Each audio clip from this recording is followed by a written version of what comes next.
est-ce qu'on doit s'attendre à ce que le groupe change de nom?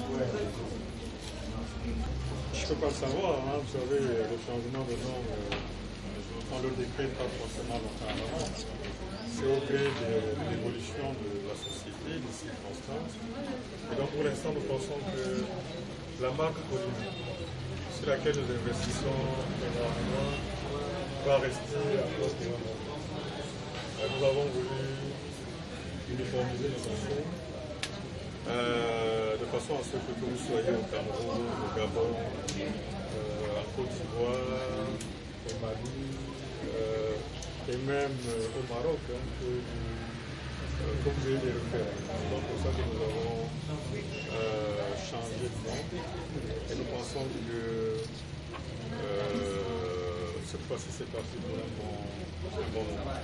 Alors, dans quel intérêt n'est-ce pas procéder à l'ouverture de ces 4 nouveaux points de vente? Écoutez, pour essayer d'améliorer la pénétration de l'assurance, vous savez que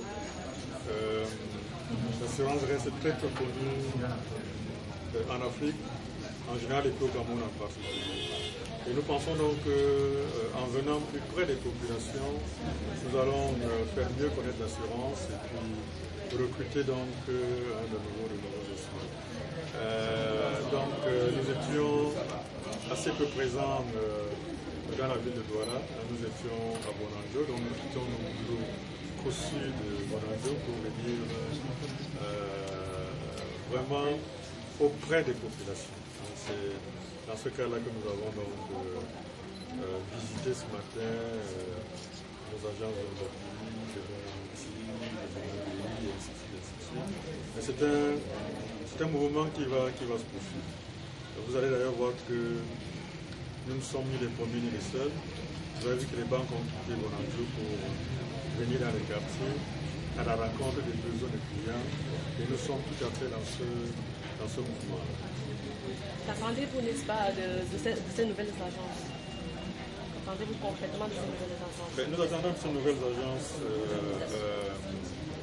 qu'elles baignent dans la population, hein, n'est-ce pas? Le slogan de cette ouverture, c'est plus près de vous. Hein. Nous allons plus près des populations, d'abord pour les écouter, pour les assurer du pour nous avons besoin de connaître quels sont les besoins des assurables. Pour connaître ces besoins, nous devons être avec les populations. Donc nous attendons déjà de cette agence-là qu'elle soit notre prolongement, notre représentant au niveau des populations, et qu'elle nous remonte également, n'est-ce pas, les besoins de ces populations-là, que nous allons traduire en termes de produits d'assurance.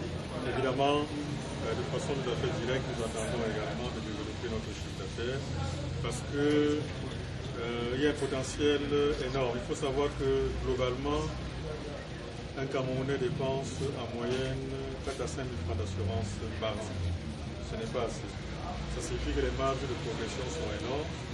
Nous avons compris, nous assureurs, que nous ne faisions pas suffisamment un travail de sensibilisation et de communication. C'est ce travail qui a commencé et qui va se poursuivre. Nous espérons donc faire connaître davantage l'assurance.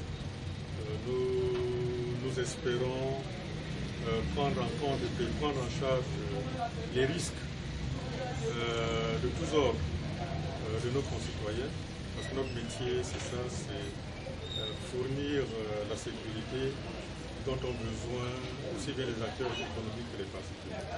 Alors, une dernière question. À combien au jour d'aujourd'hui peut-on chiffrer le nombre de clients de Colina Cameroun? Le nombre d'agences. Mais ce serait beaucoup plus important de nous donner le nombre de clients. Je vais peut-être faire appel au directeur commercial, hein, parce que